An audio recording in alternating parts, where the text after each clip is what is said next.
Hello there, everybody. I've got another very special interview for you guys today. Today, I am interviewing CC Neverender of SpeedDocs. Hi, my name is CC Neverender. Most people call me CC, and I am half of SpeedDocs.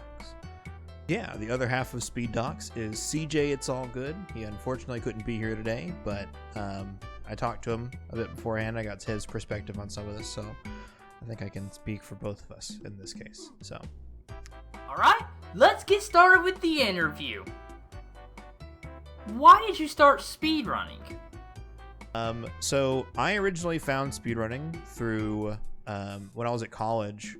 One of my classes, someone told me that there was an event called Summer Games Done Quick going on, and I think it was Summer Games Done Quick 2014, and I forget what runs I saw exactly, but I know that I saw it and I immediately fell in love with speedrunning, and I just thought it was a cool thing to do, so I picked it up as a hobby.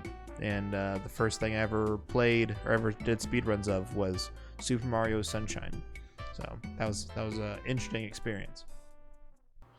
What games are you currently speedrunning, and what games do you plan on speedrunning in the future? I'm actually not running anything at the moment. I actually just hit one of my major speedrunning goals for the longest time of getting a sub 21 minute time in any percent for Pokemon Snap, and I've been working on that goal for about 5 years now, and I finally hit it this year. Maybe it was last year. I don't remember. Anyways, and so I've been kind of taking a bit of a break. I'm just happy with where I am right now, and I've just been cruising, having a good time. Games that I plan on doing in the future, I will probably run Pokemon Snap 2 or New Pokemon Snap or whatever it's called, whenever that comes out. As a big proponent of Snap speedrunning, I will probably do speedruns of that. No guarantees. I don't know how it's going to turn out, but I will play that a bit, and I will probably do some runs of that.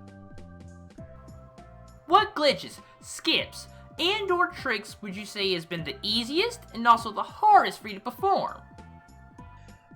Most of the games that I run are glitchless, so I don't have a lot of... I wouldn't say I have a lot of experience doing a bunch of like glitches and crazy tricks and things, but I did run Ocarina of Time, and that game has a lot of glitches. I think the category is called Kill Ganon now. It used to be any percent before all this like ace and warping stuff happened, but so that one has a plenty of tricks like the basement skip and the wrong warp to get to the end of the game. So those are probably the ones that gave me the most trouble. Yeah. What games were you shocked to see at a speedrun? So League of Legends was a speedrun category that I saw that I was really surprised people did. Because it doesn't have like a campaign or anything. It's all just like multiplayer matches. But it was like a 1 versus 5 AI bot kind of like how fast could you beat a game against 5 bots, and it was interesting. I was not expecting to see League of Legends speedrunning. Also old school RuneScape speedrunning. Apparently there's a good crowd for that, so that was interesting. Because both those games aren't like, you can't like reset and just like start over. It's like there's a lot of like setup and stuff that goes into that. So they don't really feel like they should be part of speedrunning. But I guess you can speedrun anything if you have a start and an end time, you know. So more power to them. I just thought it was rude. I was not expecting those. What is your biggest goal for speedrunning? Like I said, I actually hit my major goal of that sub 21 minute time in Snap, and so I don't have a big goal that I'm going towards right now. I'm just learning new games and meeting new people and having the time of my life. So that's all I can say for the biggest goal right now. Alright, now here are some questions about your channel, SpeedDocs. What made you decide on making speedrun world record progression videos? So at some point, I had already met CJ, and we were becoming good friends. And I had mentioned to him in passing that the 10th anniversary of the first ever recorded Pokemon Snap speedrun was coming up, and that I really wanted to make a history video for it because I had already done the research and I had done like a little presentation on my stream. It was like a 2-hour long stream where we watched a couple of runs throughout history, and it was kind of a fun thing to do.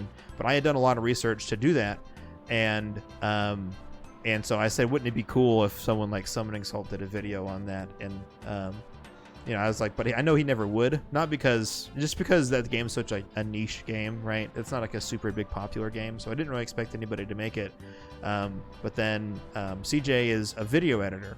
He does a lot of digital media stuff by trade, and so he was like, why don't we make a video, right? And so we sat down, and I think it took us about 5 days.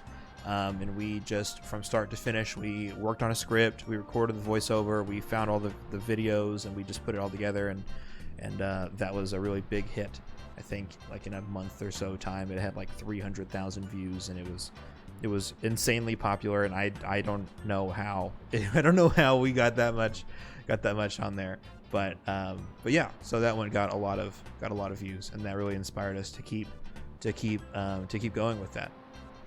Because we also had a couple of friends that ran other niche games, and they were like, that no one's gonna make a video on that game either, why don't we make that video too? So that's more or less how we got started on making the history videos. What's the hardest part of making the world record progression videos? I would say that the hardest part about making the videos that we do is doing thorough research, because there's always more information, right? When you have years and years and years and years of history, there's always going to be details that you miss.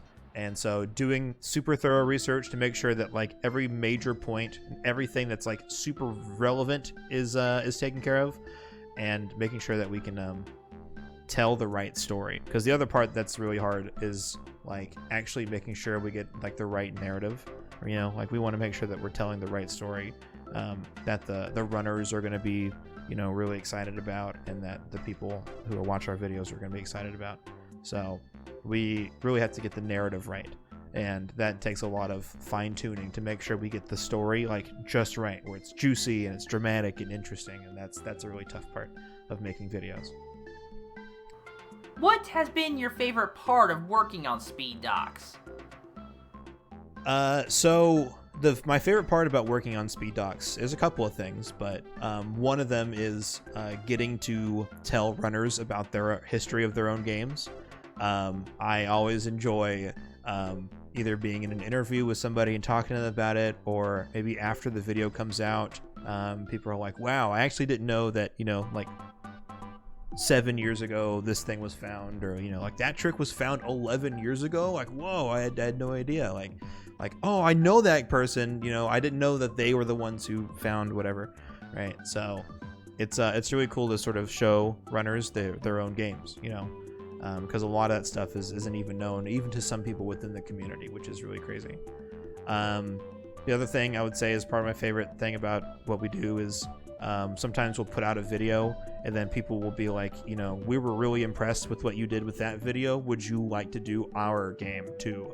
Like, we would love it if you also did a video on our game. And CJ and I just love the process of just having people come up to us, and like we're honored, honestly, that people like what we do enough that they'd like us to make a video for their game. So it's a really, really cool experience to be able to have people actually like what we do and like come up to us and do that. What is your biggest goal for the Speed Docs YouTube channel? So our biggest goal for the channel is, honestly, we just love telling really great stories about speedrunning. I just love talking about the really cool parts of what people do.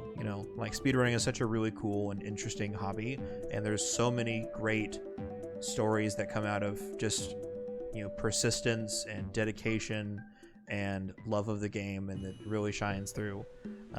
So I just want to keep telling great stories, honestly. But I guess technically, for like a goal, as a channel, we really want to make a brand that shows off some of the good things about speedrunning. Like, recently we held our own charity marathon called Speeddocs-a-thon, and we raised I forget the exact total, but it was over $4,000 for St. Jude's Children's Hospital, which was a really awesome event that we put together and showed off some of the runs that we've done videos on and a bunch of other runs from our community members.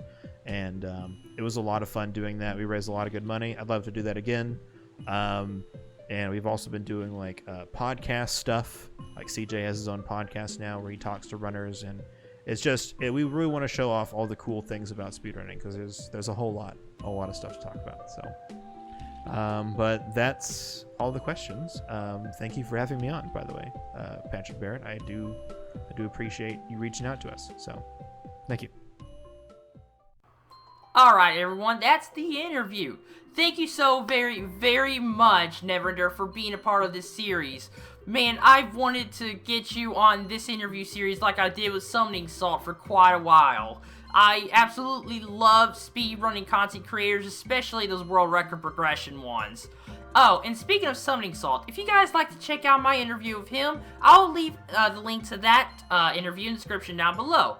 Oh, and I'll leave a link to SpeedDoc's YouTube channel in the description down below as well.